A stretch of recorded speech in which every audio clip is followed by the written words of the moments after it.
Hello. VICS के online platform पे आपका स्वागत है। मैं हूं पूजा नामदेव और हमने यहाँ डिस्कस किए थे प्रीवियस ईयर क्वेश्चन पेपर की सीरीज। हम डिस्कस कर रहे थे कि पीएससी में कैसे क्वेश्चन आते हैं और किस तरह से उनको सॉल्व किया जाता है और आगे जो और कैसे आ सकते हैं, संभावित जो प्रश्न कैसे बनेंगे उनको यहाँ पर हम डिस्कस करेंगे। हमने हिस्ट्री के कुछ क्वेश्चन, हिस्ट्री के जो पूरे क्वेश्चन अभी तक के आए थे 2019 तक, उन्हें डिस्कस किया था और हम एमपी के कुछ क्वेश्चन डिस्कस कर रहे हैं। अभी हमने कुछ क्वेश्चन लास्ट क्लासेस में डिस्कस किए हैं। आज 2015 के कुछ क्वेश्चन को डिस्कस करेंगे यहाँ पर।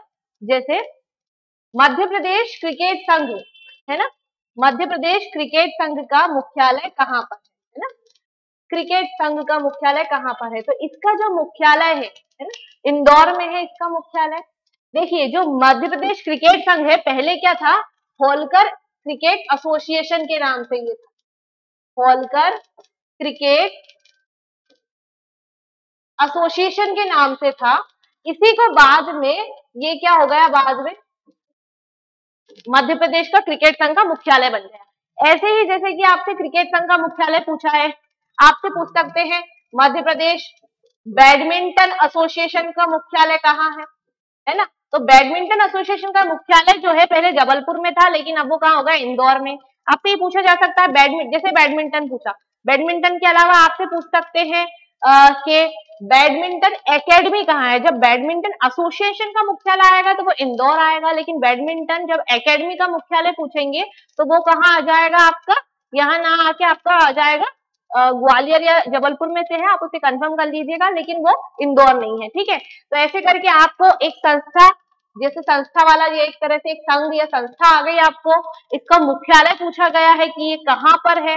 ठीक है, जैसे पारसी क्रिकेट क्लब, उसकी स्थापना भी इंदौर में ही हुई थी, उसका मुख्यालय एक तरह से पारसी क्रिकेट क्लब की स्थापना हुई कहाँ थी, तो इंदौर में हुई थी। ये प्रश्न आपको आ सकता है। ठीक, और हमने यहाँ से क्या देखा था, एक क्वेश्चन हमने इधर देखा था, जो साई है स्पोर्ट्स अथॉरिटी ऑफ इंडिया, उसका क्षेत्रीय कार्यालय कहाँ है, तो वो हमने भोपाल देखा था। ठीक है ना। नेक्स्ट क्वेश्चन है संध्या अग्रवाल का संबंध किस खेल से? अब ये क्या बात हो रही है, आप लोगों को क्या होते हैं, खेल से संबंधित भी प्रश्न बहुत ज्यादा पूछे जाते हैं और खेल में भी क्या ध्यान रखते हैं वो, एक तो करंट अफेयर्स में से पूछे जाते हैं प्रश्न आपके खेल में। दूसरी बात आपसे ये पूछी जाती है, अगर कुछ पुराने खिलाड़ियों को पूछ रहे हैं, जैसे संध्या अग्रवाल पुरानी खिलाड़ी थी, पुराने खिलाड़ियों को, जैसे हमने एक और क्वेश्चन देखा था GL यादव का देखा था, वो किस खेल से थे, है नौकायन के क्षेत्र में अर्जुन अवार्ड मिला था उनको। ऐसे संध्या अग्रवाल जो है ये क्रिकेट की खिलाड़ी है आपकी, है ना। जैसे मधु यादव आपकी हॉकी की खिलाड़ी है, मधु यादव। ठीक है, तो ऐसे ही आपको एक खिलाड़ी, जैसे मान लीजिए खेल में अगर इससे व्यक्तित्व से संबंधित कैसे पूछे जाते हैं कि ये खिलाड़ी है कोई सा, ठीक है, वो किस खेल से संबंधित है, उसका खेल क्या है, कौन सी विधा से संबंधित है। जैसे एक प्रश्न आ चुका है, शायद आगे आप देखेंगे 2019-20 के एग्जाम में, कि मनीषा कीर क्या करती है ना, तीरंदाजी खेलती है मनीषा कीर। या फिर अभी आपने देखा होगा वर्तमान में हमारे यहाँ पे इंडियन क्रिकेट वुमेन जो क्रिकेट टीम है भारत की, उसमें है पूजा वस्त्रकार, है ना, पूजा वस्त्रकार नाम से है एक क्रिकेटर हमारे पास, और वो कहाँ से संबंधित है, वो भी मध्य प्रदेश से संबंधित। तो आपसे ये आ सकता है प्रश्न कि मध्य प्रदेश की क्रिकेट खिलाड़ी पूजा वस्त्रकार, ठीक है, वो किस खेल से संबंधित है, तो वो भी क्रिकेट खेलती हैं। ऐसे आपको प्रश्न आ सकता है यहाँ पर, एक खिलाड़ी वो कौन सा खेल खेलता है, और यहाँ तक कि जैसे इनको अर्जुन अवार्ड मिला है ना, संध्या अग्रवाल को इनको अर्जुन अवार्ड मिल चुका है ना, मधु यादव को अर्जुन अवार्ड मिल चुका है। तो ऐसे किसी को अर्जुन अवार्ड अगर मिला गया है ना, कोई बड़ा पुरस्कार मिला है, इस साल का एकलव्य पुरस्कार किसे मिला है, इस साल का विक्रम पुरस्कार किसे मिला है, इससे संबंधित आपको प्रश्न आ सकते हैं यहाँ से। ठीक, नेक्स्ट देखते हैं, नरेंद्र हिरवानी ने किस क्रिकेट टीम के विरुद्ध एक टेस्ट मैच में 16 विकेट लिए? तो ये उस समय ये काफी एक तरह से चर्चित मुद्दा रहा होगा, ये नरेंद्र हिरवानी जो है, ठीक है, वेस्ट इंडीज के खिलाफ इन्होंने लिए, क्योंकि मध्य प्रदेश से संबंधित खिलाड़ी है और एक बड़ी भूमिका इन्होंने निभाई है ना। इन्होंने वेस्ट इंडीज के खिलाफ मैच में जीते, वो भी 16 विकेट इन्होंने लिए थे और इस मैच को भारत ने जीत लिया था। इस वजह से भारत की विक्ट्री के रूप में हम नरेंद्र हिरवानी के नाम को याद रख रहे हैं। जैसे अगर आपने अभी देखा होगा, मैंने आपको बोला भी था एक दिन, आप थोड़ा सा उसको सर्च कर लीजिएगा, कि इस साल के 2 खिलाड़ी जो हमारी भारतीय क्रिकेट टीम में मध्य प्रदेश से शामिल हुए हैं, उनको भी आप याद कर लीजिए कि कौन से 2 खिलाड़ी शामिल हुए हैं और उन्होंने भी खेल खेले हैं। तो ऐसे आप याद करिए एक खिलाड़ी किस खेल को खेलता है, अगर वो मध्य प्रदेश से संबंधित हैं और भारत के किसी बड़े उसमें खेल रहे हैं तो आपको बिल्कुल याद रखना पड़ेगा, और उनको अवार्ड मिले हैं तो वो भी जरूर याद रखना पड़ेगा। नेक्स्ट है ऐशबाग स्टेडियम कहाँ है। जैसे हमने एक स्टेडियम शायद पहले भी देखा है, ठीक है, एक क्वेश्चन डिस्कस किया था कि जो स्टेडियम आ रहा है आपके, या तो स्टेडियम है ना, या फिर आपके कोई सा बंदरगाह है ना, या फिर हो सकता है आपका एयरपोर्ट, ठीक है। तो ये वाली चीज में कि कौन सा एयरपोर्ट, कौन सा स्टेडियम, कौन सा बंदरगाह कहाँ पर है, जैसे कि ऐशबाग स्टेडियम है ना, ऐशबाग स्टेडियम भोपाल में है ना। आपसे पूछ सकता है मेजर ध्यानचंद स्टेडियम कहाँ है, भोपाल में। आपसे पूछ सकता है रूप सिंह स्टेडियम कहाँ है, तो वो ग्वालियर में है। आपसे पूछ सकता है होलकर स्टेडियम कहाँ है, इंदौर में है। अभय खेल प्रशाल कहाँ है, इंदौर में है। ऐसे ही आपसे कोई एक स्टेडियम वगैरह और कहाँ पे उसकी स्थिति है ऐसा पूछ सकते हैं, ठीक है। नेक्स्ट, रानी दुर्गावती ने मध्य प्रदेश के किस क्षेत्र में शासन किया। तो हम इसके करीब 3 से 4 क्वेश्चन डिस्कस कर चुके हैं कि रानी दुर्गावती ने कहाँ शासन किया, ठीक है। रानी दुर्गावती ने गोंडवाना पे शासन किया, किस वंश से संबंधित थी, गोंड राजवंश की रानी थी। जब ये विवाह नहीं हुआ था उसके पूर्व ये जब राजकुमारी थी तो ये चंदेल वंश से संबंधित थी। विवाह होने के बाद ये गोंड राजवंश से संबंधित है। गोंडवाना इनका क्षेत्र था। हमने ये भी देखा था अकबर से इनका संघर्ष होता है। कौन सा मुगल शासक था जिससे रानी दुर्गावती का संघर्ष हुआ, ऐसा प्रश्न भी आ सकता है। तो अकबर से हुआ था इनका संघर्ष। अकबर ने दुर्गावती पर, गोंडवाना पर विजय के लिए किसे भेजा था, तो उन्होंने भेजा था आसफ खान को भेजा था। और आसफ खान और रानी दुर्गावती के मध्य जो युद्ध हुआ था उसका वर्णन भी आपको पीएससी की मेंस में 6 मार्कर का जब आता था प्रश्न 2019 तक की एग्जाम में, तब पूछा जा चुका है। तो आपके लिए बहुत इंपॉर्टेंट है रानी दुर्गावती, ठीक। नेक्स्ट, सेंधवा में किसके नेतृत्व में आदिवासियों ने आंदोलन किया। अब देखिए ये थोड़ी सी चीज ऐसे आ रही है, ये व्यक्तित्व है लेकिन आपको ये एज अ जनजातीय व्यक्तित्व के रूप में देखना पड़ेगा, है ना। हमें आपके सिलेबस में जनजातीय व्यक्ति आपको पूरा है, जनजातीय आंदोलन कैसे क्या हुए, है ना, उन्होंने क्या स्वतंत्रता संग्राम में क्या भूमिका रही है, ये सब चीजें आती है। तो जैसे एक ये व्यक्तित्व है कोई भी, जैसे यहाँ लीजिए, मान लीजिए ये सेंधवा में भीमा नायक का नेतृत्व किया, है ना। सेंधवा में किया, सेंधवा कहाँ आता है, बड़वानी जिले में आता है, ये आपको बड़वानी जिले में आता है। तो यहाँ इन्होंने नेतृत्व किया। अब जैसे इसके बारे में एक तो आएगा कि ये कहाँ है, कहाँ किया, मतलब इनका क्षेत्र क्या था, स्थान क्या था, ऐसे, है ना। अगर इनका कोई उपनाम है तो उससे संबंधित आ सकता है, ठीक है। जैसे कि हम देखेंगे गंजन सिंह कोरकू, इन्होंने कहाँ नेतृत्व किया था, ठीक है। अब जैसे इन्होंने कहाँ नेतृत्व किया और किस आंदोलन के समय किया, जैसे कि अगर आप देखें भीमा नायक, तो भीमा नायक ने कहाँ नेतृत्व किया था, हमारे सेंधवा में। और क्या किया उन्होंने, निमाड़ वाला जो पूरा क्षेत्र था उसमें नेतृत्व करने के साथ साथ इन्होंने किसमें नेतृत्व किया, 1857 की क्रांति में नेतृत्व किया। ऐसे गंजन सिंह कोरकू का भी क्या आएगा, 1857 की क्रांति में नेतृत्व किया। वीरसा, ये कौन है, वीरसा मुंडा। और एक आ सकता है किस जनजाति से थे, तो ये वीरसा जो थे ये मुंडा जनजाति थे, ऐसा आ सकता है आपको। या फिर गंजन सिंह कौन सी जनजाति से थे, तो ये कोरकू जनजाति से थे, ऐसा प्रश्न भी आ सकता है। एक व्यक्तित्व किस वंश जाति, जैसे अगर राजा महाराजा है तो उसमें आप वंश याद करेंगे, लेकिन जनजातीय व्यक्तित्व कोई सा आ रहा है तो आप ये याद रखेंगे कि किस जनजाति से संबंधित थे, कौन सा उनका क्षेत्र था, ऐसा आपको याद रखना है। और कुछ विशेष कार्य जो उनके द्वारा किए गए थे, ठीक है। नेक्स्ट है 73वें संविधान संशोधन का अभिपालन करने वाला पहला राज्य। तो मैंने आपको बोला है कि आपका जो पंचायत वाला, तो ये मध्य प्रदेश है, ठीक है।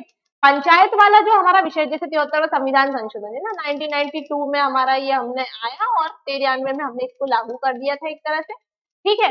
93 में हमने लागू कर दिया इस संविधान संशोधन को। तो मध्य प्रदेश इसे अभिपालन करने वाला पहला राज्य था। अब आपको पंचायत से संबंधित कब शुरू हुआ, क्या उसकी शक्तियां थी, पंचायतों की क्या शक्तियां थी, इसके तहत जैसे एक बार प्रश्न आया था आपका 2017-18 के आसपास कि जो पंचायत में हमारा जो 73वें संविधान संशोधन किया गया उसके तहत आपको जो राज्य वित्त आयोग है वो किस अनुच्छेद में है। तो एक तरह से पूरे पंचायतों के आर्टिकल जो शुरू होते हैं आपके 243 से शुरू होते हैं, 243A से लेकर 243O तक के ये आर्टिकल्स जो है आपको ये याद रखना है इसमें, है ना। तो जैसे इसमें एक बार पूछ लिया गया था कि पंचायतों में राज्य वित्त आयोग किस अनुच्छेद में है, तो 243I में है। आपसे पूछ सकता है राज्य निर्वाचन आयोग किस में है, तो वो 243K में है। ऐसे आपको प्रश्न आ सकता है, ठीक है। यहाँ से ये प्रश्न पूछे जाएंगे। जैसे हमने कल एक क्वेश्चन भी सोल्व किया था, जिसमें ये दिया गया था कि पंचायत के जो सरपंच है उसका चुनाव प्रत्यक्ष रूप से होता है, जनपद पंचायत जिला पंचायत का अध्यक्ष का चुनाव कैसे होता है, तो वो अप्रत्यक्ष रूप से होता है। सदस्य के चुनाव हो जाते हैं वो अप्रत्यक्ष रूप से करते हैं। तो यहाँ से ऐसे प्रश्न बनेंगे आपको। नेक्स्ट, मध्य प्रदेश शासन द्वारा संगीत के क्षेत्र में दी जाने वाली फेलोशिप, है ना। अब ये बात हो रही है संगीत के क्षेत्र में, है ना। तो संगीत के क्षेत्र में दी जाती है हमारे यहाँ अलाउद्दीन खान फेलोशिप। लेकिन क्या हुआ, ये प्रश्न एक तरह से आयोग ने इसको डिलीट कर दिया था, क्योंकि उस समय ये उन्होंने किसी कारण से चक्रधर सिंह फेलोशिप भी संगीत के क्षेत्र में दी जाती होगी, लेकिन ये मध्य प्रदेश से नहीं दी जाती, है ना। फिर भी आयोग के द्वारा क्या हुआ गया, कुछ विवादित था, इस कारण से इसको डिलीट कर दिया गया। लेकिन संगीत के क्षेत्र में हम अलाउद्दीन खान फेलोशिप देते हैं। फिर आपसे ये पूछ सकते हैं पत्रकारिता के क्षेत्र में कौन सी देते हैं, तो पत्रकारिता के क्षेत्र में हमारे यहाँ से दी जाती है गणेश शंकर विद्यार्थी, है ना। गणेश शंकर विद्यार्थी फेलोशिप पत्रकारिता के क्षेत्र में दी जाती है। या आपसे पूछ सकते हैं सुगम संगीत के क्षेत्र में कौन सी फेलोशिप दी जाती है, तो सुगम संगीत के क्षेत्र में कौन सा पुरस्कार दिया जाता है, तो वो लता मंगेशकर पुरस्कार दिया जाता है। आपसे पूछ सकते हैं सामाजिक कार्य के लिए कौन सा पुरस्कार दिया जाता है, तो वो यहाँ से महात्मा गांधी पुरस्कार दिया जाता है। हमारे यहाँ से अखिल भारतीय इंदिरा गांधी पुरस्कार दिया जाता है सामाजिक कार्य के लिए। ऐसे करके कोई एक विधा जिसमें जो पुरस्कार देते थे सामाजिक कार्य, सुगम संगीत, संगीत हो गया हमारा, पत्रकारिता हो गया हमारे, तो उसके क्षेत्र में कौन से पुरस्कार दिए जाते हैं वो आपको याद रखना है। वो कैसे याद रखेंगे, जब हमें पता है कि अलाउद्दीन खान क्या थे, एक सरोद वादक थे, और इन्होंने क्या किया, मैहर में, मैहर कहाँ आता है, सतना जिले में आता है, और यहाँ पे इन्होंने संगीत नगरी बसाई, है ना। और इन्होंने जो मैहर बैंड है पूरा संगीत का एक बैंड बनाया, संगीत महाविद्यालय की स्थापना की यहाँ पर, ठीक है। तो एक तरह से इसलिए संगीत के क्षेत्र में फेलोशिप अलाउद्दीन खान हो सकती है ना। वैसे ये अलाउद्दीन खान पुरस्कार दिया जाता है मध्य प्रदेश सरकार के द्वारा, फेलोशिप ना होकर वो पुरस्कार के रूप में होती है, इसीलिए आयोग द्वारा इसको क्या कर दिया गया था, डिलीट कर दिया गया। नेक्स्ट है भील जनजाति भारत में सबसे अधिक पाई जाती है। तो देखिए भील जनजाति, है ना, भील जनजाति अगर आप भारत की बात करें तो भील जनजाति होती है राजस्थान, मध्य प्रदेश, है ना, महाराष्ट्र वाला जो क्षेत्र है, यहाँ भील जनजाति मुख्य रूप से यही निवास करती है मुख्य रूप से। अब इसमें भी सबसे ज्यादा जो हमारे यहाँ भील जनजाति होती है वो मध्य प्रदेश में निवास करती है, ठीक है। और अगर पूछे कि मध्य प्रदेश में कौन सी जनजाति सर्वाधिक निवास करती है, तो मध्य प्रदेश में भी सबसे ज्यादा जनजाति भील निवास करती है। फिर पूछे भारत में सर्वाधिक कौन सी जनजाति निवास करती है, तो भारत में सर्वाधिक गोंड जनजाति निवास करती है।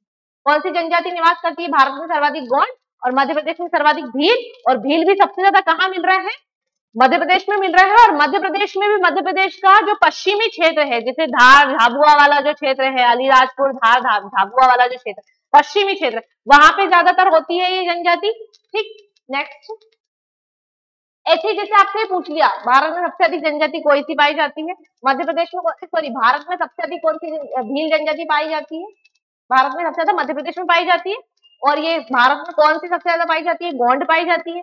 मध्य प्रदेश में सबसे ज्यादा कौन सी पाई जाती है, तो भील पाई जाती है। तो इन क्वेश्चनों को थोड़ा सा कंफ्यूज ना होकर अच्छी तरह से उसको याद करें। नेक्स्ट, संत सिंगा जी मध्य प्रदेश के किस क्षेत्र के निवासी थे, ठीक है। एक संत, एक प्रसिद्ध व्यक्ति की बात हो रही है, ये वापस से आ गया है व्यक्तित्व वाला क्वेश्चन, और हमें ये देखना है अगर कोई व्यक्तित्व है तो क्षेत्र कौन सा है, तो संत सिंगा जी, है ना। संत सिंगा जी जो थे निमाड़ क्षेत्र के थे, कहाँ के थे, निमाड़ के। कबीर जो थे कबीर, एक तरह से निमाड़ के कबीर कह सकते हैं इनको, ठीक है। उसके अलावा संत सिंगा जी का मेला भी लगता है, संत सिंगा जी का मेला भी लगता है यहाँ पर, निमाड़ क्षेत्र में ही मेला लगता है इनका। जैसे संत सिंगा जी का पूछ लिया, ठीक है। आपसे पूछ सकते हैं भरतरी किस क्षेत्र से थे, भरतरी में मालवा के उज्जैन क्षेत्र से। आपसे पूछ सकते हैं बुंदेलखंड के कवि कौन से थे, बुंदेलखंड के संत कवि तो ईसुरी थे। यहाँ पे कौन थे, ईसुरी थे, ईसुरी प्रसाद अर्जरिया जी। अब जैसे ये आ गया व्यक्तित्व, एक व्यक्तित्व और कहाँ पे ये थे। आपसे ये भी आ सकता है जैसे संत सिंगा जी का मेला लगता है, कहाँ लगता है, ठीक है, पिपलिया खुर्द में लगता है। या फिर आपसे पूछ सकते हैं कान्हा बाबा का मेला कहाँ लगता है, सोडलपुर में लगता है। या पूछ सकते हैं आपसे तेजा जी का मेला कहाँ लगता है, तो गुना जिले में लगता है। और जो जिस जगह पे ये लोग हैं उस जगह इनके नाम से कोई विशेष कार्यक्रम अगर चलाया जा रहा है तो उसको याद रखना है, ठीक। नेक्स्ट है मध्य प्रदेश पशु चिकित्सा एवं पशुपालन विश्वविद्यालय बोल रहे हैं, है ना। पशु चिकित्सा एवं पशुपालन विश्वविद्यालय जबलपुर में है। अब ये क्या आ गया, ये एक संस्था आ गई। हमें संस्था के प्रश्नों को ऐसे हल करना है कि कहाँ पर है ना, कहाँ पर है संस्था। तो अब जैसे ये आ गया, आपने पूछ सकते हैं फोरेंसिक साइंस लेबोरेटरी कहाँ है, तो वो है आपको सागर में है फोरेंसिक साइंस लेबोरेटरी। या फिर स्टेट एनिमल सरोगेसी लैब कहाँ है, ठीक है, ऐसा प्रश्न आ सकता है। या आपसे पूछ सकते हैं राज्य मानव अधिकार आयोग कहाँ है, या आपसे पूछ सकते हैं मध्य प्रदेश राज्य सचिवालय कहाँ है, या फिर राज्य संचालनालय कहाँ है। या फिर पूछ सकते हैं मध्य प्रदेश, जैसे क्रिकेट एसोसिएशन का मुख्यालय पूछ लिया था, ठीक है, ऐसा आ गया था। या फिर आपसे पूछ सकते हैं कोई एक संस्था वो है कहाँ पर और इसकी स्थापना कब हुई, ठीक, इस प्रकार के आपके प्रश्न आएंगे। स्थापना कब हुई थी ऐसे संबंधित, या फिर उससे संबंधित कुछ विशेष चीजें उस समय हो रही हो, ठीक है। जैसे सामाजिक कार्य विश्वविद्यालय जो है वो महू में है ना। सागर में हमने साइंस लेबोरेटरी देख ली। रीवा में क्या है, ठाकुर रणमत सिंह, है ना। स्टेडियम कहाँ है, ठाकुर रणमत सिंह रीवा में है। ये अवधेश प्रताप सिंह यूनिवर्सिटी कहाँ है, तो वो रीवा में है। कोई संस्था कहाँ पर है उससे संबंधित प्रश्न होगा यहाँ पे, है ना। नेक्स्ट है गणेश शंकर विद्यार्थी पुरस्कार किससे संबंधित है, जो हमने अभी देखा था ना अलाउद्दीन खां फेलोशिप, है ना, वो फेलोशिप ना होकर पुरस्कार ही था। ऐसे ही करके ये गणेश शंकर विद्यार्थी पुरस्कार है, हमने उधर डिस्कस करा था कि किस लिए दिया जाता है, पत्रकारिता के क्षेत्र में, है ना। समाज के उत्कृष्ट कार्य के क्षेत्र में मैंने बताया था आपको गांधी शांति पुरस्कार, अखिल भारतीय इंदिरा गांधी पुरस्कार, ये मध्य प्रदेश शासन द्वारा दिया जाता है। खेल के क्षेत्र में हमने कल एक क्वेश्चन किया था कि प्रभाव जोशी पुरस्कार मलखंब के लिए दिया जाता है। आपके जूनियर खिलाड़ियों के लिए एकलव्य पुरस्कार दिया जाता है। आपके सीनियर खिलाड़ी के लिए विक्रम पुरस्कार दिया जाता है। खेल प्रशिक्षकों के लिए विश्वामित्र पुरस्कार दिया जाता है ना। संगीत के क्षेत्र में लता मंगेशकर पुरस्कार दिया जाता है। व्यंग के क्षेत्र में शरद जोशी पुरस्कार दिया जाता है। ऐसे एक पुरस्कार है ना, वो किस क्षेत्र में दिया जाता है, क्षेत्र कौन सा है, ठीक, और मतलब वो पुरस्कार है कौन सा, ठीक है। और उसके तहत आपको पुरस्कार राशि भी याद करनी है, कितनी, है ना। वर्तमान में पुरस्कार किसे दिया गया और प्रथम पुरस्कार किसे प्राप्त हुआ था, प्रथम किसे मिला था, ऐसे याद रखना। प्रथम पुरस्कार, वर्तमान पुरस्कार, और फिर उसकी पुरस्कार राशि कितनी है, उसकी विधा कितनी है। इस आधार पर अगर आप पुरस्कारों को याद करेंगे तो आपके जो क्वेश्चन होंगे वो कभी गलत नहीं होंगे, ठीक। नेक्स्ट देखेंगे सतपुड़ा चोटी स्थित है, बात हो रही है सतपुड़ा चोटी की, है ना। सतपुड़ा चोटी तो ये कहाँ स्थित है, सतपुड़ा रेंज में, ठीक है। अब आपको पता होगा कि सतपुड़ा जो होगी है वो मध्य प्रदेश की सबसे ऊंची चोटी है। सबसे ऊंची चोटी कौन सी है हमारी, सतपुड़ा चोटी सबसे ऊंची चोटी है। अगर आपसे वो ये पूछे सतपुड़ा चोटी कहाँ है ना, ये कई बार जैसे सतपुड़ा रेंज पूछ लिया। अब सतपुड़ा रेंज में भी ये महादेव पहाड़ियों में स्थित है, महादेव श्रृंखला में, है ना, महादेव श्रृंखला में स्थित है। तो अगर आपको ये ना देखकर चोटी कहाँ स्थित है, महादेव श्रृंखला दे दिया तो आप महादेव श्रृंखला लगाइए। या फिर आपको सतपुड़ा ये जो धूपगढ़ चोटी है, सॉरी धूपगढ़ चोटी की ऊंचाई पूछ ली तो ये 1350 मीटर है, ठीक है। या फिर आपसे ये पूछ लिया शहर के नाम दे दिया कहाँ स्थित है, मान लीजिए इसमें 2-4 शहरों के नाम दे देते, फिर पूछते सतपुड़ा चोटी कहाँ है, तो वो भैया पचमढ़ी में स्थित है। कहाँ है, पचमढ़ी में स्थित है। अब जैसे सतपुड़ा चोटी का पूछिया, ऐसे वो पूछ सकता है आपसे सिद्ध बाबा, जैसे सतपुड़ा जो है वो आपसे ये भी पूछ सकता है कि धूपगढ़ चोटी सतपुड़ा पर्वत श्रृंखला की सबसे ऊंची चोटी कौन सी है? तो धूपगढ़ है। आपसे ये पूछ सकता है विंध्याचल पर्वतमाला की सबसे ऊंची चोटी कौन सी है? आपसे ये पूछ सकता है मालवा के पठार की सबसे ऊंची चोटी कौन सी है?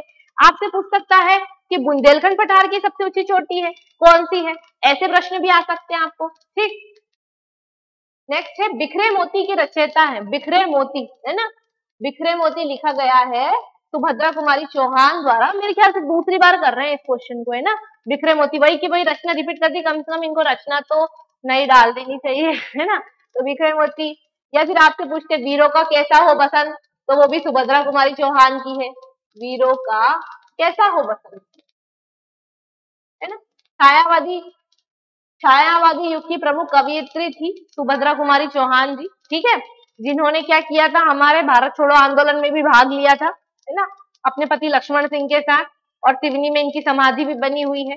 यहाँ तक कि अगर आप देखेंगे कि उन जो हमारा झंडा सत्याग्रह हुआ 1923 का, है ना, झंडा सत्याग्रह में भी जो प्रमुख आंदोलनकारी थे उनमें सुभद्रा कुमारी चौहान का नाम आता है, ठीक है।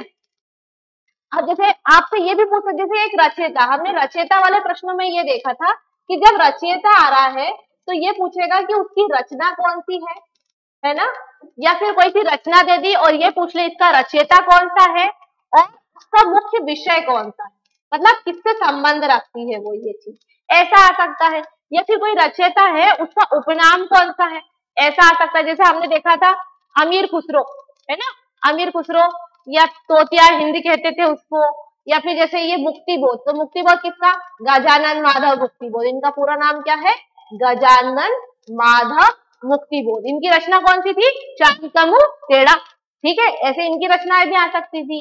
ऐसे आगे का पूरा नाम क्या था, तो सत्यानंद वात्स्यायन, अरे हीरानंद सत्यानंद वात्स्यायन अज्ञे, ऐसे करके इनका नाम था, थोड़ा मैं भी कंफ्यूज हूँ, आप देख लीजिएगा, है ना, सत्यानंद हीरानंद वात्स्यायन अज्ञे, ऐसे करके नाम था इनका, तो ये आपको याद रखना है। ऐसे रचनाएं याद रखनी है आपको, एक रचयिता, उसकी रचनाएं, अगर उनका कोई उपनाम है विशेष करके, जैसे इनका अज्ञे दे दिया, उनका मुक्तिबोध दे दिया, तो वो भी याद रखना पड़ेगा।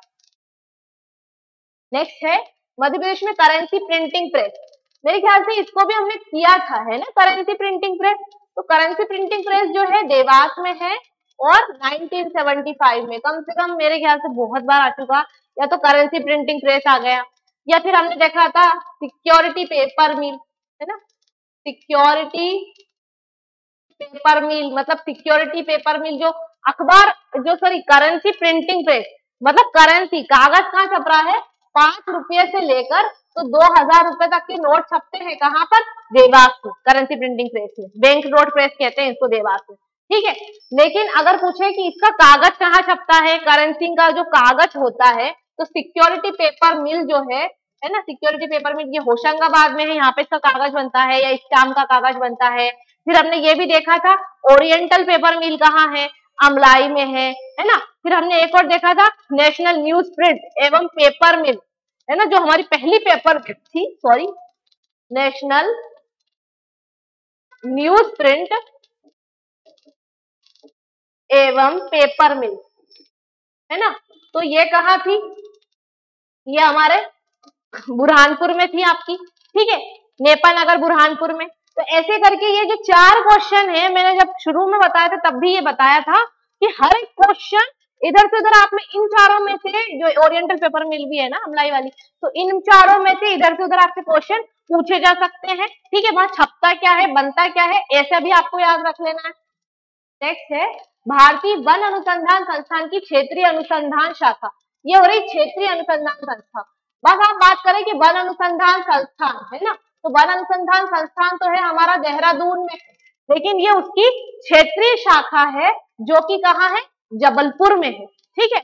लेकिन ये तो हो गया वन अनुसंधान संस्थान की क्षेत्रीय शाखा तो जबलपुर, लेकिन अगर वो आपसे पूछ ले वन अनुसंधान प्रबंधन संस्थान, अगर वो यहाँ पर प्रबंधन दे दिया तो आप वन अनुसंधान संस्थान जैसा मत समझ लेना, जब अनुसंधान संस्थान होगा तो जबलपुर लगाना है, लेकिन जब प्रबंधन संस्थान लगा दिया है तो हमें उसका आंसर क्या लगाना है, भोपाल, क्या लगाएंगे हम उसका, भोपाल आंसर लगाएंगे हम उसको, है ना।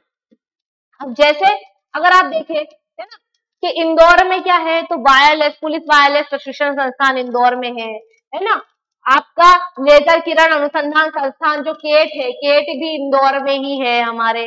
तो एक संस्थान, उसकी स्थिति कहाँ है, आपको वो ध्यान रखना है।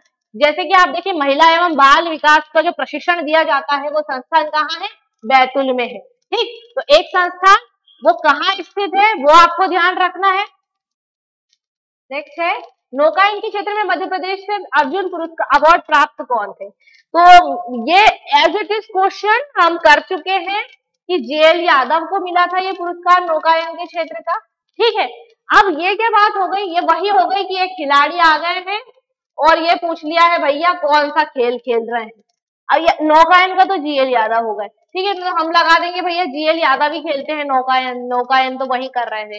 आपसे पूछ सकते हैं एक तो खिलाड़ी कोई सा पुरस्कार कौन सा अगर दिया गया, बड़े बड़े पुरस्कार, पुरस्कार में मतलब जैसे हमारे एकलव्य विक्रम पुरस्कार, विश्वामित्र पुरस्कार, अर्जुन पुरस्कार, ठीक है, ये वाले टाइप के जो बड़े आपके पुरस्कार है, राजीव गांधी खेल रत्न पुरस्कार, फिर आपका अगर खेलों के अलावा बात करें तो भारत रत्न पुरस्कार वगैरह, कि किसे दिए गए हैं। अगर मध्य प्रदेश से संबंधित किसी व्यक्ति को भारत रत्न, अशोक चक्र, वीर पुरस्कार वगैरह इस टाइप के पुरस्कार वगैरह मिल रहे हैं, बड़े पुरस्कार मिल रहे हैं, तो आपको ये याद रखना पड़ेगा किसे दिया गया और उनकी विधा क्या है, मतलब किस क्षेत्र से संबंधित वो व्यक्ति है। ठीक है, जैसे मनीषा गिर क्या कर रही हैं, शूटिंग कर रही हैं। हमने देखा था मधु यादव हॉकी की खिलाड़ी थी, हमने देखा था संध्या अग्रवाल क्रिकेट खेल रही थी। ऐसे ही करके एक खिलाड़ी कौन सा खेल खेलता है वो, ये आपको याद रखना है, और अगर कोई सा बड़ा पुरस्कार मिला है तो वो भी ध्यान रखना है। नेक्स्ट है, मध्य प्रदेश की सरकार ने मातृ एवं शिशु स्वास्थ्य अभियान का ब्रांड एम्बेसडर किसे बनाया गया। प्रश्न पूछा गया था 2005 में, आपको ध्यान रखना है कि 2022 में किसे बनाया गया है, और ये आपका होमवर्क है, कमेंट बॉक्स में करके बताइए 2022 में किसे बनाया गया है। इस समय बनाया गया था माधुरी दीक्षित। ठीक, नेक्स्ट है, मध्य प्रदेश राज्य संग्रहालय भोपाल को पूर्व में किस नाम से जाना जाता था। अब आपको एक तरह का प्रश्न सिर्फ ये नहीं पूछ रहे हैं, इसके अलावा और भी प्रश्न पूछे गए हैं कि किसी चीज को पहले क्या कहा जाता था, पूर्व में क्या कह रहे थे। जैसे राज्य संग्रहालय को बोल रहे थे एडवर्ड संग्रहालय। ठीक है, आपसे पूछ सकते हैं मिंटो हॉल किसे कह रहे थे। तो जो पुराना विधानसभा भवन था हमारा, है ना, मिंटो हॉल, उसे बोल रहे थे पुराने विधानसभा भवन को। और जो नया बना है उसे इंदिरा गांधी विधानसभा भवन जो बोल रहा है, इंदिरा गांधी जो विधानसभा भवन बना है वो हमारा नया विधानसभा भवन बन गया है। आपसे ये पूछ सकते हैं पर्यावास भवन किसे कहते हैं, पर्यावास भवन। तो राज्य जो मानव अधिकार आयोग है उसे पर्यावास भवन के नाम से जाना जाता है। ठीक है, ऐसे ही वल्लभ भवन किसे कहा जाता है, तो हमारे मध्य प्रदेश का जो राज्य सचिवालय है उसे वल्लभ भवन कहा जाता है। तो ऐसे नाम है ना, या तो जैसे ये पूर्व नाम करके एडवर्ड संग्रहालय कर दिया, अगर पूर्व नाम भी नहीं है तो ये तो देखो ऐसे करके मिंटो हॉल पुरानी विधानसभा और नई को हो गई इंदिरा गांधी। लेकिन ये आप कुछ ऐसी चीजें हैं कि जो एक ही चीज है, जैसे पर्यावास भवन का कोई नया पुराना नहीं है, लेकिन ये मानव अधिकार आयोग ही एक तरह से पुराने नाम समझिए। पर्यावास भवन किसको, मानवाधिकार आयोग को कहते थे। या फिर आपका जैसे ये श्यामला हिल्स हो गई मुख्यमंत्री का निवास स्थान करके। तो आपको ये चीजों के कुछ स्पेसिफिक जो नाम होते हैं और वो किस कौन सा क्या काम होता है वहां पे, जैसे ये मानव अधिकार आयोग था या मानव अधिकार से संबंधित जो डिसीजन वगैरह ले रहे हैं वो होते हैं। तो ऐसे आपको संस्था और क्या कार्य है, उसकी स्थिति कहाँ है, जैसे ये भोपाल में है, ये तीनों तो वैसे भोपाल में, तो आपको इनको याद रखना पड़ेगा कि कहाँ है और क्या होता है यहाँ पर। ठीक, नेक्स्ट, मध्य प्रदेश की उत्खात भूमि का परिणाम है। उत्खात भूमि हमने एक क्वेश्चन डिस्कस भी किया था, क्या डिस्कस किया था, उपाद्र प्रदेश चंबल का, है ना, चंबल का उपाद्र प्रदेश। उस उपाद्र प्रदेश को ही क्या कह रहे हैं ये लोग, उत्खात भूमि, बैडलैंड बोल रहे हैं।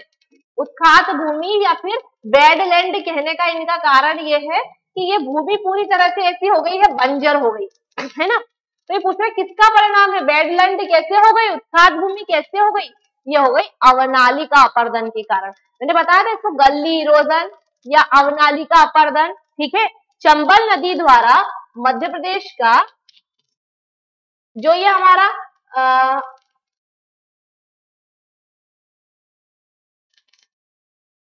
ठीक है, ये वाला जो क्षेत्र है ये क्या उसने कर दिया है, पूरा चंबल नदी ने क्या कर दिया, इतने वेग से बहती है, इतने वेग से बहती है, निकलती कहां से, मऊ के जनापाल से, लेकिन इतने वेग से बहती है कि इसने इस पूरे क्षेत्र को क्या कर दिया है, इसे बीहड़ और खड्डों में परिवर्तित कर दिया। ठीक है, और अवनालिका अपर्दन का ये प्रकार है। अब वो पूछ रहे हैं आपसे परत अपर्दन, अवनालिका अपर्दन, वायु अपर्दन, अतिचारण, तो आपको समझ नहीं आ रहा होगा। वायु मतलब वायु के द्वारा मिट्टी को बहा ले जाना, लेकिन जो ये आपका जो जल द्वारा मृदा अपर्दन होता है, ये जो एक चीज है, ये नदी द्वारा मृदा अपर्दन का एक उदाहरण दिया गया है। अब नदी द्वारा अपर्दन में भी एक प्रकार होता है बूंद अपर्दन। तो बूंद में क्या होता है, सिर्फ ऊपर की जो परत होती है ना मिट्टी की, वो जरा सी विघटित होती है। ठीक है, दूसरा आपका हो जाता है फिर परत अपर्दन। परत में क्या होता है, ऊपर की परत हट जाती है। फिर आपका होता है रिल अपर्दन।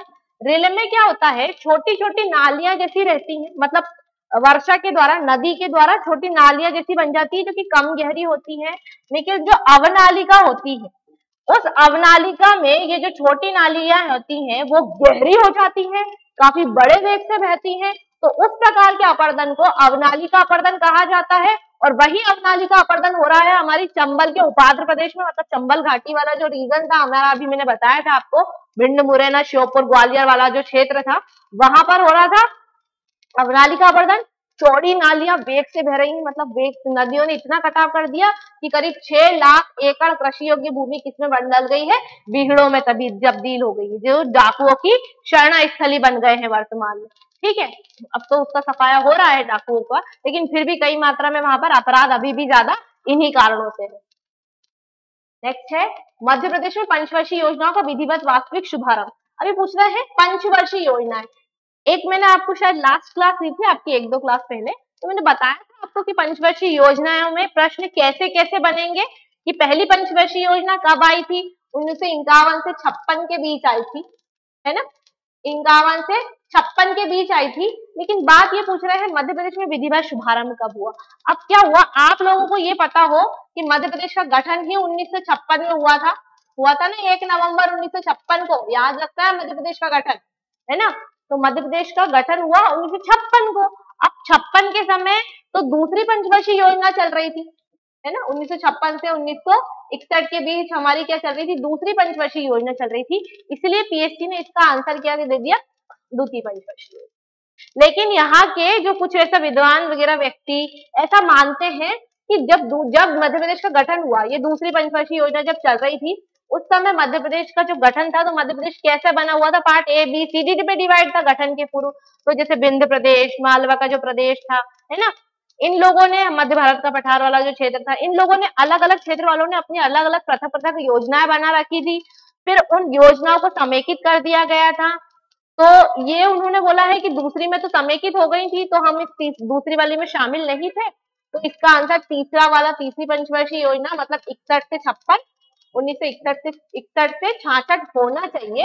लेकिन वास्तविक रूप से जो आपका सही आंसर है वो दूसरा ही है, क्योंकि गठन 1956 में हो गया था और पीएससी के द्वारा जो सही माना गया है आपको उसी को सही मानना है। तो उसके द्वारा सही 1956 से 61 मतलब दूसरी पंचवर्षीय योजना मानी गई है, क्योंकि गठन हो चुका था और तब उससे वो लागू हो गई।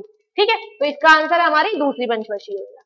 नेक्स्ट है मध्य प्रदेश लघु उद्योग निगम की स्थापना कब हुई। ये क्या है, लघु उद्योग निगम। तो एक मैंने हमारे संस्था में ये भी बताया कि उद्योग कोई सा अगर संस्थान है तो वो कहाँ पर है और स्थापना कब हुई, ये याद रह जाए तो ज्यादा अच्छा है। तो लघु उद्योग निगम की स्थापना 1961 में हुई। आपसे पूछ सकते हैं पर्यटन विकास राज्य पर्यटन विकास निगम की स्थापना कब हुई, तो वो 1978 में हुई थी, है ना। मध्य प्रदेश खेलकूद प्राधिकरण जो हमारा हुआ था, युवा कल्याण, है ना, खेलकूद एवं युवा कल्याण विभाग, उसकी स्थापना कब हुई थी, तो वो 1975 में हुई थी। और सॉरी, पर्यटन वाली हुई थी 1978। जो पर्यटन विभाग है हमारा वो कब हुआ था, 1978 में हुआ था। और जो खेलकूद विभाग है हमारा मध्य प्रदेश का, खेलकूद एवं युवा कल्याण, तो वो 1975 में स्थापित हुआ था। ऐसे ही 1961 में लघु उद्योग निगम की स्थापना हुई।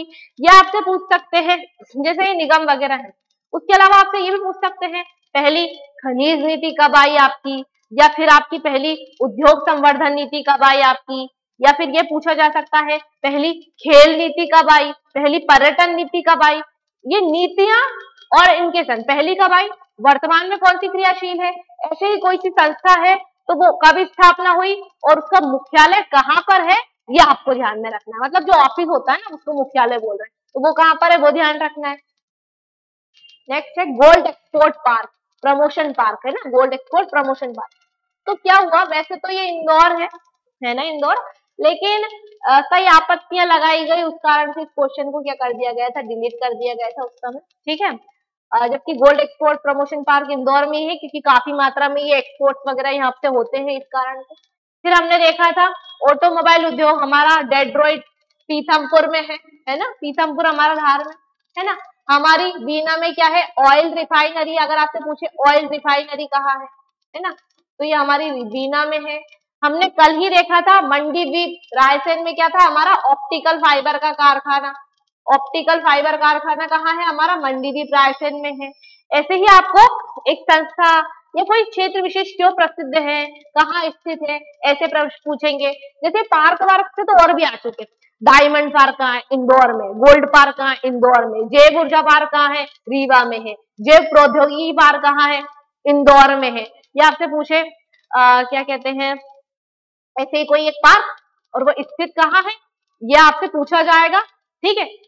तो पार्क का तो आपको कोई जीएस वगैरह की आप बुक पढ़ेंगे ना, तो ये पार्क से संबंधित क्या है, आजकल तो ऐसी लिस्ट आ जाती है, चार्ट वगैरह भी आ रहा है मार्केट में आजकल, यहाँ पे लिखा रहता है पार्क कहाँ है और स्थान कहाँ है, ऐसे। तो आप उनको उनसे याद कर लीजिए इसको, क्योंकि इससे प्रश्न यहाँ से आपके आ रहे हैं।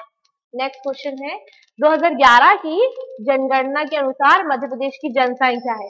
2011 के अनुसार मध्य प्रदेश की जनसंख्या है, क्योंकि जनसंख्या इसमें 7.2 करके लिख दिया, अब बच्चे को समझ में नहीं आ रहा, तो क्या है 7,26,26,26,809 है ना। ये मध्य प्रदेश की जनगणना के अनुसार जनसंख्या है। और हमने जनसंख्या का डिस्कस किया था कि आपकी जनगणना जो है कितनी महत्वपूर्ण है, आपके मिनिमम 2 से 3 क्वेश्चन आने हैं और कभी कभी और ज्यादा भी आ जाते हैं आपके प्रश्न। तो जनगणना के अनुसार कैसे याद रखेंगे, कितनी है, पुरुष जनसंख्या कितनी है, महिला जनसंख्या कितनी है, क्षेत्रफल में कौन सा जिला सबसे बड़ा है, सबसे छोटा कौन सा है, क्षेत्रफल में कौन सा संभाग सबसे बड़ा है, सबसे छोटा कौन सा है, ठीक है। साक्षरता कहाँ की ज्यादा है, कहाँ की कम है, पुरुष साक्षरता किसकी ज्यादा है, महिला साक्षरता किसकी ज्यादा है, किसकी कम है। इस प्रकार के आपको जनगणना से संबंधित प्रश्न, जनजातियों से संबंधित प्रश्न, कौन से क्षेत्र में कौन सी जनजाति सर्वाधिक निवास करती है, या जनजातियों का प्रतिशत के हिसाब से सर्वाधिक कहाँ निवास करती है, सबसे कम कहाँ निवास करती है, हमने लास्ट जो क्लासेस हुई हैं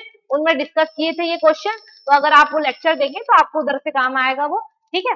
नेक्स्ट है 2011 की जनगणना के अनुसार मध्य प्रदेश में सर्वाधिक जनसंख्या वाला जिला, सर्वाधिक जनसंख्या, ठीक है। अब ये प्रश्न वही आ गया आपका जनगणना से संबंधित, तो जनसंख्या वाला जो जिला है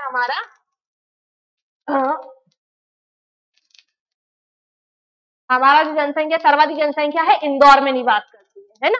अब ये बात पूछ रहा है 2011 की, तो ये भी पूछ सकता है 2011 की जनगणना के अनुसार सबसे कम जनसंख्या वाला जिला। तो सबसे कम जनसंख्या वाला जिले में हम लगाएंगे हरदा को। आपसे पूछ सकता है क्षेत्रफल में सबसे बड़ा जिला कौन सा है, छिंदवाड़ा है। कब की बात है, 2011 की बात है ना। और फिर उसके बाद कौन सा, अगर आपको ऑप्शन में छिंदवाड़ा ना दे तो हम सागर लगाएंगे, क्योंकि उसके बाद सागर है। तो आपको ऐसे याद करना है, अगर जैसे कि सबसे ज्यादा, जैसे मान लीजिए क्षेत्रफल वाला जिला अगर आपसे पूछ रहा है कि सर्वाधिक क्षेत्रफल वाला जिला कौन सा, और हमें पता है कि उसका आंसर क्या है, छिंदवाड़ा आना है ना। और अगर उसके ऑप्शन में छिंदवाड़ा ही ना हो तो इसके लिए आप क्या करेंगे कि हर एक चीज का आप दो दो ऑप्शन याद करें, कि सर्वाधिक क्षेत्रफल में जिला छिंदवाड़ा, तो दूसरा उसके बाद कौन सा आएगा, सागर आएगा। ऐसे ही आपको साक्षरता में भी सर्वाधिक किसकी, दूसरे नंबर पे किसकी, महिला साक्षरता में भी सर्वाधिक किसकी, दूसरे नंबर पे भी किसकी, लिंगानुपात में भी सर्वाधिक किसका, सेकंड नंबर पे किसका, सबसे कम किसका, सेकंड नंबर पे किसका, ऐसे याद रखेंगे ना तो आपके क्वेश्चन सही होंगे। क्योंकि कई बार पीएससी जो फर्स्ट रहता है, मतलब प्रथम जो आना होता है, जैसे जनसंख्या में सर्वाधिक ज्यादा इंदौर ना देके सेकंड वाला आंसर दे, फिर व्यक्ति क्या लगाएगा, यार इनमें से जो सबसे ज्यादा है वो लगाना पड़ेगा ना उसको आंसर, वो तो बोल देगा हमने सबसे ज्यादा क्या, आप इनमें से बताइए सबसे ज्यादा कौन सा है। इसलिए आपको याद रखना पड़ेगा फर्स्ट और सेकंड में। नेक्स्ट है मध्य प्रदेश की अर्थव्यवस्था है। मध्य प्रदेश की अर्थव्यवस्था है कृषि प्रधान अर्थव्यवस्था। क्यों, यहाँ की 68% से लगभग 68% जो जनसंख्या है वो कृषि कार्यों में लगी हुई है, और ये हमारी जीडीपी का लगभग 37%, कितना, लगभग 37% योगदान देती है। तो कैसी अर्थव्यवस्था है, कृषि प्रधान अर्थव्यवस्था। मध्य प्रदेश में खनिज नीति किस वर्ष घोषित हुई? तो ये बात हुई प्रथम खनिज नीति की, है ना, 1995 में आई थी खनिज नीति। ऐसे आपको पर्यटन नीति पूछ सकते हैं, तो पहली पर्यटन नीति कब आई थी? 2012 में आई थी पहली पर्यटन नीति। आपसे पूछ सकते हैं पहली उद्योग संवर्धन नीति कब आई थी? आपसे पूछ सकते हैं पहली खेल नीति कब आई थी, है ना, इस प्रकार से, या खनिज नीति कब आई, है ना। तो ऐसे करके कोई नीतियां पहली कब आई थी और वर्तमान में कौन सी संचालित है, ये वाला आपको याद रखना है, और अगर उसमें कुछ खास बातें होती हैं तो वो ध्यान रखनी है, ठीक। नेक्स्ट है मध्य प्रदेश में औद्योगिक पिछड़ेपन के कारण। अब ये औद्योगिक पिछड़ेपन के कारण देखेंगे किसी भी जगह का, सिर्फ मध्य प्रदेश का नहीं है। अगर किसी भी जगह में औद्योगिक पिछड़ापन होता है, किसी औद्योगिक विकास, किसी क्षेत्र का हमें औद्योगिक विकास चाहिए, तो वो हमें चाहिए कच्चा माल चाहिए, पर्याप्त मात्रा में कच्चा माल, वित्त की उपलब्धता हो अच्छी मात्रा में, है ना। उसके अलावा वहां पर ऊर्जा का अच्छा साधन उपलब्ध होना चाहिए, सस्ता श्रम मिलना चाहिए, सस्ता श्रम मिलना चाहिए, ठीक है। ये जो चीजें होती हैं वो किसी भी उद्योग को स्थापित करने, और सरकार की जो नीतियां होती हैं वो कैसी हो, थोड़ी सी लचीली हो, उदारवादी सरकारी नीतियां, उदारवादी सरकारी नीति। ये जो चीजें हैं इन पर निर्भर करता है किसी भी उद्योग, किसी भी क्षेत्र का औद्योगिक विकास। तो हमारे यहाँ पे मध्य प्रदेश में अगर औद्योगिक पिछड़ापन नहीं है तो उसका कारण क्या है? वित्त का अभाव। जी हाँ, पैसा तो चाहिए, जब भी तो पूंजी हम इन्वेस्ट करेंगे किसी जगह। ऊर्जा का अभाव, लाइट हर कभी चली जाती है ना, सही से पर्याप्त मात्रा में नहीं मिल पा रही बिजली। आजकल तो मिल रही है, लेकिन ये 2016 में उस समय ज्यादा ही बिजली की प्रॉब्लम आ रही होगी, ठीक है। कच्चे माल का अभाव, हाँ। तो ये उपयुक्त सभी कारण जो है पिछड़ेपन के कारण होते हैं, इनका विकास कर देंगे हम तो पिछड़ापन दूर हो जाएगा। नेक्स्ट है मध्य प्रदेश की सबसे ऊंची चोटी धूपगढ़। एक क्वेश्चन कर चुके हैं ना हम धूपगढ़ का। धूपगढ़ सबसे ऊंची चोटी कितनी ऊंचाई है? 1350 मीटर ऊंचाई है। कहाँ स्थित है? कहाँ स्थित है? अरे जस्ट हमने क्वेश्चन में देखा था, उस समय इसका आंसर सतपुड़ा आया था ना सतपुड़ा आंसर, लेकिन अब ऑप्शन में सतपुड़ा नहीं दिया, तो सतपुड़ा के अंदर ही क्या आती है? महादेव पहाड़ी। इस महादेव का ही, महादेव किसका हिस्सा है? सतपुड़ा का ही हिस्सा है। तो हम क्या लगाएंगे इसका आंसर? सबसे ऊंची चोटी धूपगढ़ कहाँ है? महादेव पहाड़ियों में। जैसे, ठीक है। नेक्स्ट, मध्य प्रदेश का एकमात्र हिल स्टेशन पचमढ़ी कहाँ है? पचमढ़ी, ठीक है। पचमढ़ी क्या है? मध्य प्रदेश का एकमात्र हिल स्टेशन है। जस्ट हमने देखा कि जो सतपुड़ा की पहाड़ी, वो जो धूपगढ़ की चोटी है वो कहाँ पर स्थित है? पचमढ़ी में स्थित है। और पचमढ़ी हमारा पहला स्टेशन है। ये कहाँ है? महादेव पहाड़ियों में। इसी में क्या है? धूपगढ़ चोटी, ठीक है। अब आपसे जैसे ये हिल स्टेशन पचमढ़ी कहाँ है ये पूछ लिया उससे, वो आपसे ये भी पूछ सकता है उदयगिरी की गुफाएं कहाँ है, वो आपसे पूछ सकता है सांची के स्तूप कहाँ है, वो आपसे पूछता है खजुराहो के मंदिर कहाँ है। ऐसे करके कोई स्थान विशेष जो कहीं स्थित है वो आपको याद रखना है, किस कालक्रम में बने हुए हैं, कौन से शासक उससे संबंधित है जिन्होंने उनका निर्माण करवाया है, वो ध्यान रखना है।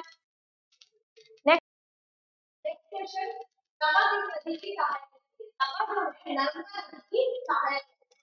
यहाँ पे क्या है, मैंने आपको नदियों से रिलेटेड क्वेश्चन बताया था। ये जो नदी है हमारी, उसकी क्वेश्चन कैसे आएंगे कि ये नदी जो है उसका उद्गम कहाँ से होता है, उसका अवकाश कहाँ होता है, नदी की सहायक नदियाँ कौन सी है, ऊपर कोई सा बांध कौन सा बना है, कोई सी परियोजना कोई हो तो वो याद, कोई सा जल प्रपात है वो याद रखना है आपको, ठीक है।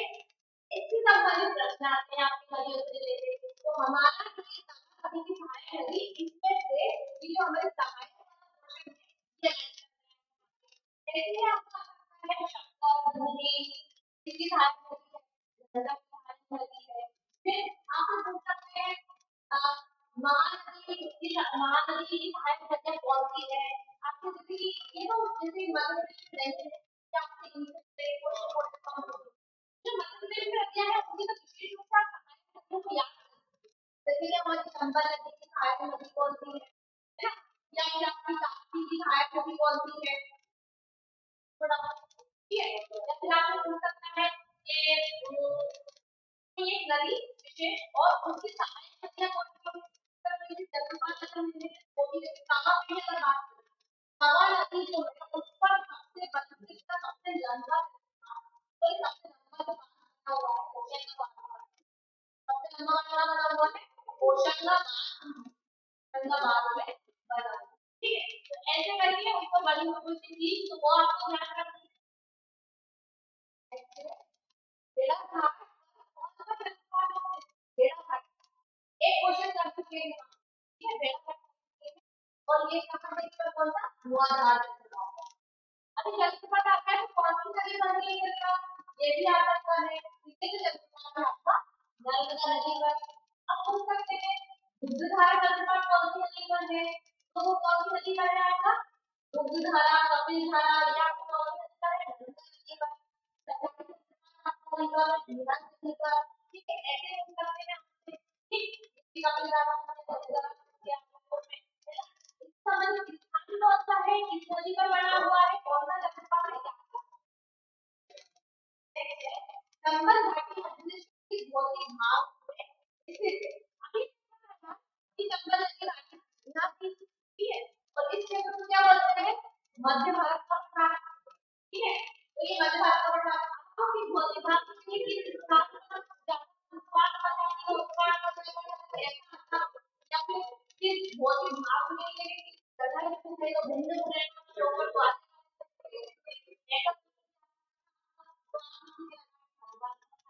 अभी चंबल घाटी का पूछा, इसलिए आपने पूछ सकते हैं सतपुड़ा की पहाड़ी किसका हिस्सा है, पूछ सकते हैं नेकल की पहाड़ी किसका हिस्सा है। आपसे ये पूछा जा सकता है कि कोई एक स्थान विशेष और वो कहाँ है, किस भौतिक प्रदेश में आता है, तो वो किसके समान स्थान मध्य भारत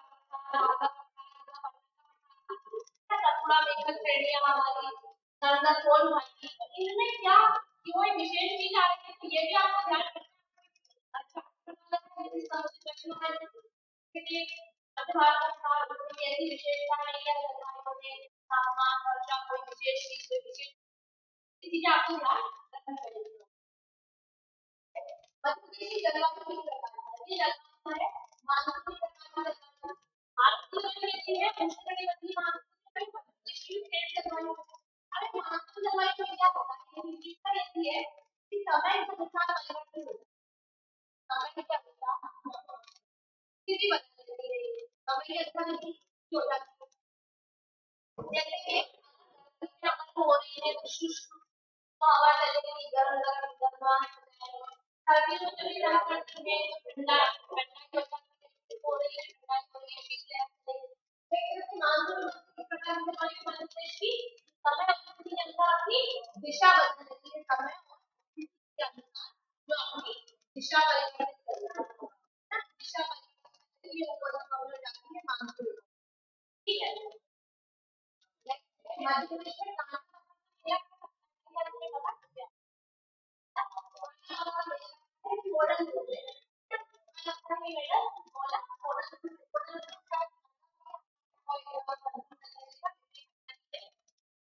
तो आप लोग पूछ सकते हैं तेजाजी का मेला गुना में, आप लोग पूछ सकते हैं चंदेरी का चांदी देवी का मेला कहाँ लगता है, चंदी देवी, चंदी देवी का मेला कहाँ लगता है, ये चांदी देवी और उसको बोलते हैं चंदी देवी की वहाँ लगता है, सीधी पे लगता है, ठीक है।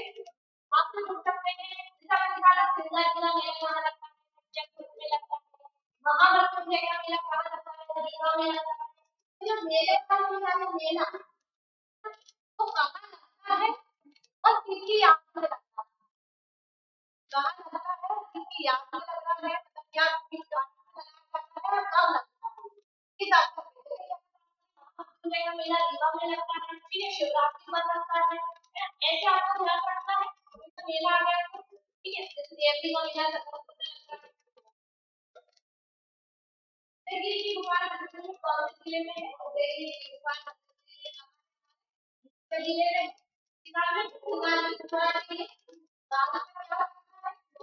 और गुफाएं गुफाएं का नाम नीचे की तो पुराना नाम क्या है नीचे, ठीक है।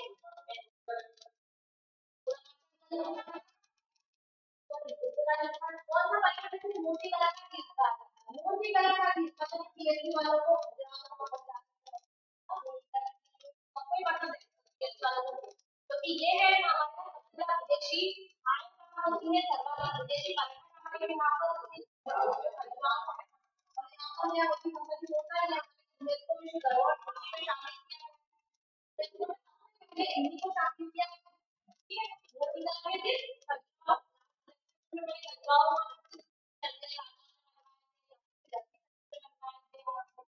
भी क्वेश्चन थे उनको मैंने किया था, आप लेक्चर देखिए पूरे क्वेश्चन को आज कैसे लोहा को आपका देखा। अब ये आते हैं जनजाति, कि जनजाति के प्रमुख जनजाति के प्रमुख व्यक्तित्व कौन से हैं और इनका व्याख्यान है, इनका प्रमुख नृत्य, इनका प्रमुख नाट्य है ना, इनके देवता हमारे पास देवता है ना, ये लोहा को देवता कौन आ रहा है, लोहा में लोग मानते हैं कि इनका जो विवाह था वो गलत चीज में ये निकले हुए हैं, लोहा को देवता मानते हैं और लोहे का व्यापार करना ही जब आप में लोहा को देवता मानने वाला समझाना तो कोई भी सकते कौन सी जनजाति आपके क्या करती तो आपकी पार्टी जनजाति में वो शिकार करने वाली जनजाति, ठीक है। ऐसे करके कोई जनजाति का मुख्य व्यापार क्या है यहाँ है मानव समाज कहाँ है कि सेक्सुअल क्वेश्चन में भगवान की स्थापना निर्माण विकास को तैयार किया जब तैयार किया भगवान ने और आपको इंदिरा गांधी मानव बनाने का नाटक है परिवार कहाँ है ताकि सचिवालय कहाँ है फिर सालों का मुख्यालय कहाँ है तो कहाँ है किसी कब इनकी स्थापना हुई है मतलब इसका हॉकी खिलाड़ी है, हॉकी की खिलाड़ी कौन है यहाँ पे तो संविधान यहाँ पे हॉकी की खिलाड़ी है हमारा खिलाड़ी और कौन सा खेल खेलता है ये ध्यान रखना है। देखते भारतीय क्रिकेट क्लब की स्थापना कब हुई ये हो रहा है भारतीय क्रिकेट क्लब जो कि क्रिकेट का पहला क्लब था मध्य प्रदेश में क्रिकेट का पहला क्लब यही था और इसकी स्थापना कब की गई थी इसकी स्थापना क्रिकेट क्लब को इसकी स्थापना कहाँ की गई थी और कब की गई थी ग्रुप में स्टेडियम कहाँ है हम स्टेडियम से डिस्कस करते हैं जैसे स्टेडियम ग्वालियर में है ना हमने देखा था स्टेडियम कहाँ है हमने देखा था मिस्टर ध्यानचंद स्टेडियम कहाँ है ना हरमत सिंह स्टेडियम कहाँ है। अब हम स्टेडियम की कुछ विशेषता है जैसे कि एयरपोर्ट आपका निर्मित था बोलता तो आपको ऐसे ध्यान रखना ठीक है। तो होलकर स्टेडियम हमने इंदौर का देखा था तो ऐसे करके एक स्टेडियम या बंदरगाह हो गए या एयरपोर्ट हो गए तो वो कहाँ पर स्थित है आपको उनकी स्थिति ध्यान रखनी है। देखते हैं अमिताभ विजयवर्गीय किस खेल से संबंधित है ना तो अमिताभ विजयवर्गीय यहाँ पर क्रिकेट खेलते हैं एक खिलाड़ी आते हैं वो कौन सा खेल खेलता है उसको कोई सा पुरस्कार मिला है तो बड़ा पुरस्कार तो कोई आ सकता है। खजुराहो मस्जिद से छोड़ी हुई प्रतिमा का नाम क्या था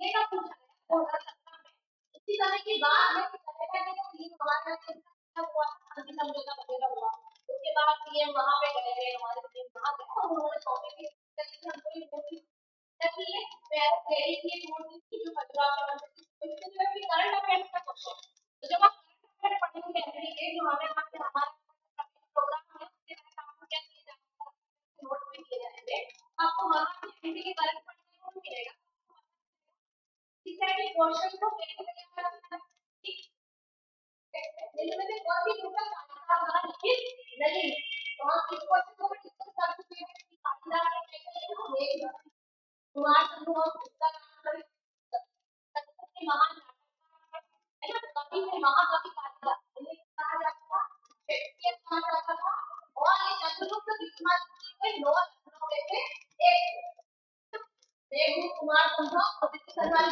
की उसका नाम नीति उत्तर रचना की रचना की है ना भावभूति बनी इसे भारत का मिल्टन क्या कहा जाता है भारत की मिल्टन की संज्ञा दी जाती है ना जैसे महावीर चरित्र मार्ग के माधव भावभूति की रचना अगर आपको भर्तृहरि चंपा की शुरुआत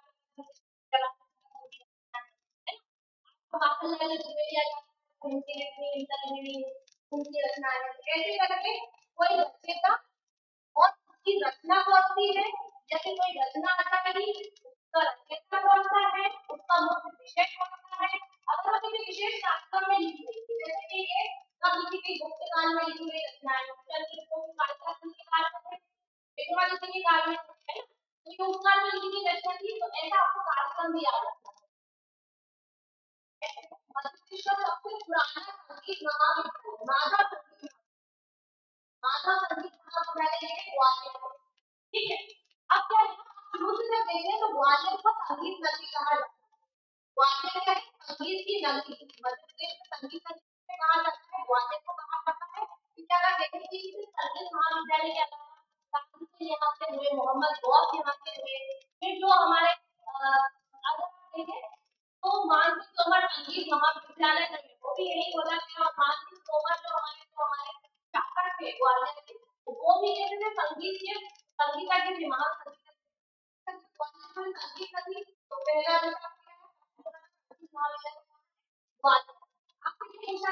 सबसे पहला दंत चिकित्सा महाविद्यालय कहाँ, तो वो इंदौर में। आप ये पूछ सकते हैं कि सबसे पहला चिकित्सा महाविद्यालय कहाँ, तो वो भी ग्वालियर में चिकित्सा महाविद्यालय। तो पहला विद्यालय है कोई चिकित्सा है पत्रकार तो मतलब इसका पहला विद्यालय वो आपको याद रखना है भोपाल में। विश्वविद्यालय पहला इस प्रकार की चीजें आपको याद रखनी पड़ेगी। रश्मि रेखा पुस्तक के लेखक कौन है, रश्मि रेखा। और छत्तीस पुस्तक की इसके लिए बात क्या लिखा था, कार्य मिला था बात जी इनकी आवृत्ति साहित्य का है, जिसमें क्या मिला, संविधान निर्माण की परिषद के सदस्य थे, साथ ही लोकसभा राज्यसभा में भी सदस्य रहे हैं। तो ये जो एक तरह की इनकी रचना वाले रचना बताना था आपको, कौन ये करेगा, क्या आपको गलत मालूम की बोला मैं शांत देगा है ना। आपको मौलिक रचना कौन सा चाहता है, हरिशंकर परसाई जी की रचना कौन सा चाहती है आप, जैसे मुझे भाव नहीं है तो आपको राजनाथ की कहानी। तो एक रचनाकार कौन है वो आपको नेक्स्ट है चंद्रशेखर आजाद का जन्म किस जिले में हुआ, चंद्रशेखर आजाद का जन्म हुआ हमारे हावड़ा के अलीराजपुर के हावड़ा में हुआ।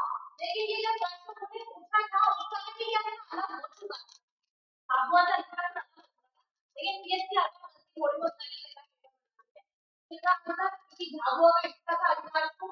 मैं आपको बोलते हूँ कि जो मध्य प्रदेश घटक वाली चीजें हैं, कौन सा जिला किस जिले से वो याद रखना है। तो अगर ऐसा प्रश्न तो याद कीजिए यार झाबुआ जो है कैसे लगाओगे इसका, और वो तो सही करना है तो भी वो इसका झाबुआ को भी वो सही है। देखिए हबीब गंजी का जो स्थान पर हुआ है, हबीब गंजी का जो स्थान पर हुआ है वो ये कोई व्यक्तित्व है, तो हुआ कोई व्यक्तित्व है और कहाँ पर जन्म हुआ है, किस क्षेत्र में, जैसे कि अगर हबीब गंजी को पूछे